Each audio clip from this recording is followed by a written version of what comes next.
for it is leaving out these little pins. It's not that simple to explain, but I try my best. So in the front there are these pieces here, and these pins go in here. And this then gets closed with this cap. This cap is then fixed in the housing, and the shaft joins here. When you take a closer look, you can see that this piece has two flat spots. And when you move the chuck, this flat spot slightly pushes the pins to the outside, and that's enough so that they jam up with this cap here, and when it's then jammed up, it's locked. And as it's symmetrical, this works in both directions. Now when the motor is on, these four pieces here, which are attached to the backplate, they move this piece and the pins simultaneously.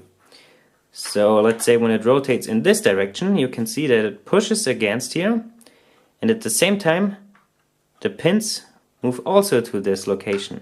So it always pushes here, here, here and here when it's turning in this direction. And then you can see that the pins are at the center of the flat spot, which means they are closest to the center, and so they can't jam up with this piece here, with the cap, and then the mechanism is free to move. Pretty cool actually. Moving on to the clutch, so therefore you have this ring here and some steel bolts, and they just slip over these ridges of the ring. And that's where this noise is coming from.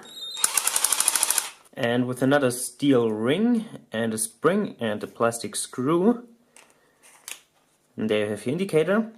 So the higher the number on the indicator is, the harder the spring gets tensioned, and so this mechanism can transfer more torque before the bolts slip over the ridges of the ring.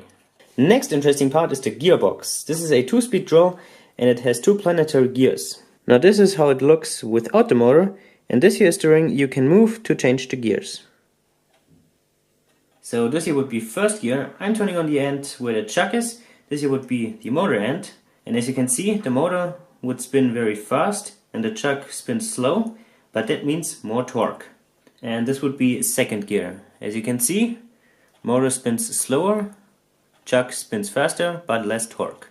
The way this works is, this one is the ring that moves, and as you can see, it can interlock with this one. And when they are locked together, this is first gear. And in first gear, when they are locked together, you can see that both planetary gears work and reduce the speed. And in second gear, these inner teeth interlock with these teeth.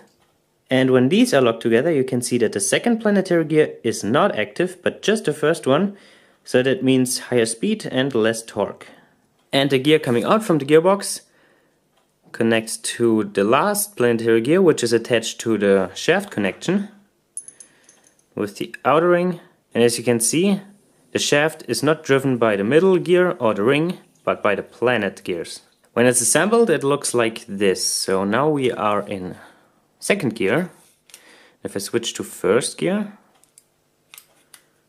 and you can see the end spins much faster. And second gear. And here you can see it again in action. So this would be first gear, second gear. First gear, second gear.